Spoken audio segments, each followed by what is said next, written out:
आज बुंदेली तर्कस पे एक ऐसी खास शख्सियत आपके सामने लेके आए जो बुंदेलखंड के महिलन की आन बान शान है। बुंदेलखंड की महिला में एक स्टार प्रचारक के तौर पे जाने जाऊँ और बुंदेलखंड की जो दलित और पिछड़ा समाज की महिलाएं हैं उनके लाने यूथ आइकन है। वे महिलाएं इन्हें सुनत, इनको फॉलो करत और इनकी बातन को मानत। तो जे इस वक्त पृथ्वीपुर विधानसभा के उपचुनाव में कमान संभाले हैं। पृथ्वीपुर विधानसभा के उपचुनाव में कांग्रेस के प्रत्याशी नितिन सिंह राठौर के लाने प्रचार कर रही और प्रचार करत ऐसी बातें कर गई, ऐसी बातें की गई भाजपा प्रत्याशी के लाने कि उनके मतलब का है खुद उन्हीं से जाना। तो उनको जैसा कहबो है कि जो भाजपा के प्रत्याशी हैं शिषपाल सिंह यादव, डॉक्टर शिषपाल सिंह यादव, वे चाइना को माल है। कैसे बन गए शिषपाल सिंह यादव चाइना को माल, खुद जानत संजू जाटव से। संजू जाटव हमारे संगे मौजूद हैं, बात कर रहे हैं कैसे राम से बन को राम जो शिषपाल सिंह, डॉक्टर शिषपाल सिंह चाइना की माल कैसे बन गए?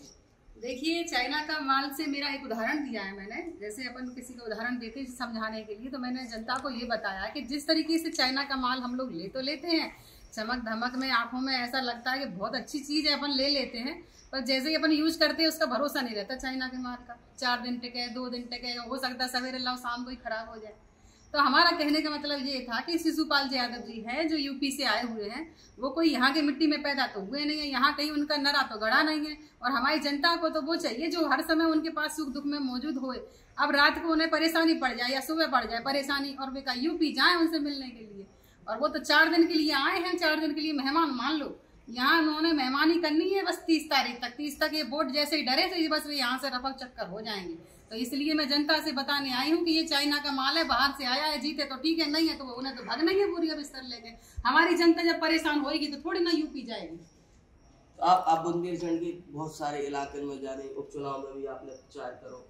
तो मुख्य तौर पे जो दलित महिलाएं हैं, आपने चूंकि जब आप भाजपा छोड़ के गई थी तो मंत्री जो वर्तमान में थे की जिम्मेदारी मिली तो आपको फ्यूज बल्ब बता दो तो नरवन बलौरिया जी ने क्या संजू जाटव तो फ्यूज बल्ब है। अब जो फ्यूज बल्ब उन दलित बस्तियों में जाकर कैसी रोशनी दे रहा हो, जब बताओ थोड़ी आप। मैं उन्हें बताना चाह रही हूँ, उन्हें समझाना चाह रही हूँ। का भाव तो कि बने जी लगा था कि जी यहाँ से जाएंगी नहीं, ये तो यहीं रहेंगी। उन्हें लगा था कि इनका कहीं ठोर ही नहीं है। पर हमारी कांग्रेस पार्टी का छोटी मोटी पार्टी थोड़ी ना है भैया, वो भी एक मजबूत पार्टी है, महिलाओं की आवाज सुनने वाली पार्टी है। और जो आरक्षण दाव है तो वो कौन ने दाव है, जो भी हमारी कांग्रेस पार्टी की ही देन है। 50% महिलाओं को आरक्षण दिया है, जिसकी वजह से आज हम दम और खम से आज मंच पे भाषण दे पा रहे हैं, बोल पा रहे हैं, आज हम पदों पर हैं, नौकरियां कर रहे हैं, हम महिलाएं आगे बढ़ रहे हैं। ये सब हमारी कांग्रेस पार्टी की देन है। तो हम अपनी कांग्रेस पार्टी में आ गए तो उन्हें बुरा लगा, उन्हें लगा कि जी का कछु कर पाएंगी। तो उन्हें उनकी बेइज्जती सी हो रही थी, मीडिया वाले उनसे सवाल कर रहे, तो मैंने बेइज्जती सी लगी तो मैंने कछु नहीं पड़ी उनके मुंह में, जो आई सो मैंने बोल दी कि फ्यूज बल्ब है। पर जबकि हकीकत जी है कि जैसे ही हमने अपनी पार्टी ज्वाइन करी कांग्रेस, वैसे ही इनको फोन आ गया, हम रास्ते ही में थे, हम गाड़ी में बैठे, हमारे पास फोन आ गया तुरंत ही कि अरे भैया काय को जा रही संजू, तुम वहाँ का टिकट को मिल रहा है, लालच दावे का। मैंने कही हमें कोई टिकट का लालच नहीं, हम अपनी पार्टी में जा रहे जहाँ महिलाओं की सुनवाई होती, जहाँ हमारी महिलाओं की मान सम्मान होता है, ऐसी हम पार्टी में जा रहे हैं। तो आप बुंदेलखंड के कई इलाकों में गई, क्योंकि स्टार प्रचारक के तौर पे आपको बुंदेलखंड की महिलाओं के दलित इलाकों में माना जाता है। क्या पाते हो आप बुंदेलखंड में दलितों की क्या स्थिति है और क्या कौन सच्चा हितैषी है दलितों का? देखिए, जो हमने महसूस किया है वहाँ महिलाओं की स्थिति तो वैसे गंभीर है लगभग सभी जगह। यहाँ कुछ ज़्यादा ही मैंने ऐसा महसूस किया है कि दलित बस्तियों में कुछ महिलाएं मैंने देखा हाथों में चप्पल लेके निकल रही थी, पानी भर रही, सिर पे मतलब मटकिया रखें, गगरिया रखें और हाथन में चप्पल पकड़े। तो मैंने पूछा, मैंने कहा जी क्या स्थिति है यहाँ भैया? ऐसे हमारे भिंड में तो खैर नहीं देखा मैंने, पर यहाँ स्थिति कुछ दलितों की कुछ ज़्यादा ही खराब है, क्योंकि ये अच्छी बात नहीं है। आज़ादी को 74 वर्ष हो चुके हैं और आज फिर भी महिलाएं इस तरीके से चप्पल लेके चलना, यानी कि मुझे बहुत बुरा लगा। एक मैं महिला होने के नाते मुझे ऐसा लगा कि यहाँ वास्तव में दलित बस्तियों में कुछ कंडीशन ज़्यादा ही खराब है, हालात ज़्यादा ही खराब है। क्या मान रहे हैं आप? आपने पूरे पृथ्वीपुर विधानसभा में लगातार दौरे कर रहे और लगातार जनता के बीच में हो, क्या स्थिति रहने वाली है? देखिए, स्थिति तो ये है कि हमारे यहाँ की जो माटी में पला बड़ा व्यक्ति है उसको व्यक्ति ज़्यादा लाइक कर रहे हैं, ज़्यादा पसंद कर रहे हैं, क्योंकि हमारी जनता सब जानती है कि यहाँ हमें जब सुख दुख पड़ेगा तो हमें रात में 2 बजे भी जाना है तो हमें अपने प्रत्याशी के पास ही जा सकते हैं। यहाँ की मिट्टी में पले हुए बड़े हुए नितिन सिंह राठौर के पास ही वो जा सकते हैं। रही बात यूपी से आने के, जो आए हैं 4 दिन के लिए, 4 दिन की चांदनी मान लो, वो 4 दिन की चांदनी है, बस 30 तारीख के बाद यहाँ से वो गायब हो जाएगी, यहाँ चांदनी दिखने वाली नहीं है, तो जनता बेचारी कहाँ जाएगी, परेशान होगी। शिवराज मामा को भी कंस कह रही, काय है, कैसे बन गए मामा कंस? देखिए उन्होंने अपना नाम, उन्होंने एक मामा के रूप में वो आए हैं हमारे मध्य प्रदेश की जनता को मूर्ख बनाने के लिए, बेवकूफ बनाने के लिए भाना जवानजी अब करते हैं, कहीं मामा बन जाते हैं, कहते हैं हम बेटियों के लिए ये कर रहे हैं, बेटियों के लिए वो कर रहे हैं, और काहे की बेटियों के लिए, जब सबसे ज्यादा अत्याचार मध्य प्रदेश में हो रहा है महिलाओं के साथ, सबसे ज्यादा बलात्कार अगर की आंकड़े देखे जाए तो मध्य प्रदेश में ही हो रहे हैं, तो काहे कि ये मामा है हमारे, ये कंस मामा से कम नहीं है, ये रोक नहीं पा रहे का। और ज्यादातर विधायक, ज्यादातर बीजेपी के जो लोग हैं उनके द्वारा ही ये कृत्य कराया जाता है, उनको बचाने के लिए भी उनके नेता ही आगे बढ़ते हैं, तो ये कंस मामा नहीं है तो और क्या है।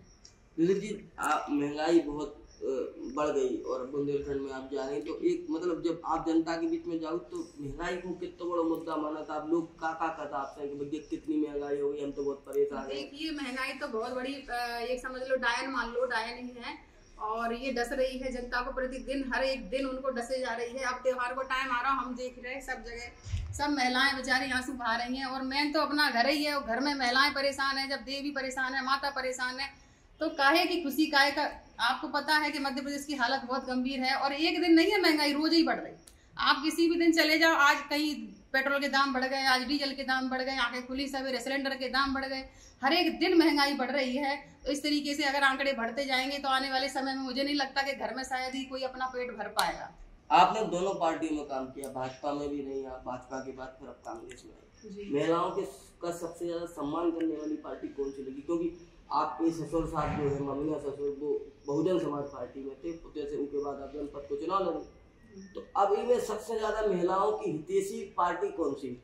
देखिए मैंने महसूस किया, मुझे ऐसा लगा कि बीजेपी पार्टी में महिलाओं को कोई सम्मान नहीं है, नाम मात्र के लिए वो जब ज्वाइन कराते हैं तो बड़ी मान सम्मान दे देते हैं मंच पे, ये वो, उसके बाद फिर महिलाओं को सूचना तक नहीं करते कि कहीं कार्यक्रम है या कहीं आप पहुंच जाओ, क्योंकि उन्हें लगता है कि वो महिला है, क्या करेंगे, वो तो घर में ही रहे। तो इसलिए मैं आपको बता देना चाहती हूँ, मैं बीजेपी पार्टी में थी ना, तो मेरा तो मैं जनपद अध्यक्ष थी वहाँ पे जी, पर उन्होंने हमारे मान सम्मान को भी छीन लिया, हमारा पद भी छीन लिया उन्हें प्लानिंग करके। तो ये काहे की पार्टी है भैया हितैषी? किसने बीजेपी वालों ने, कौन लोग शामिल थे बीजेपी की जो वहाँ की टीम थी, जैसे कि वहाँ के जो भी मंत्री संतरी नेता विधायक, वो सभी लोग पूरा टीम मिलके उन्होंने ये सोचा कि ये दलित महिला आई है 4 दिन से आके, इसने तो भैया ऊंचाई छूना शुरू कर दिया, क्योंकि हम जब जनता के बीच जाते हैं तो जनता हमारे साथ हो जाती है, तो उन्हें बुरा लगने लगा। उन्होंने सोचा दलित महिला कहीं आगे ना बढ़ जाए, तो इसलिए उन्हें हमारा पद ही छीन लिया, हमारा विश्वास करा दिया। तो इसलिए मुझे लगता है कि बीजेपी में कोई मान सम्मान नहीं है, पद जो था वो भी छीन रही है, तो काहे का मान सम्मान है महिलाओं का? इसलिए मुझे लगता है कांग्रेस पार्टी में ही मान सम्मान है, महिलाओं की इज्जत अगर है तो कांग्रेस पार्टी में है।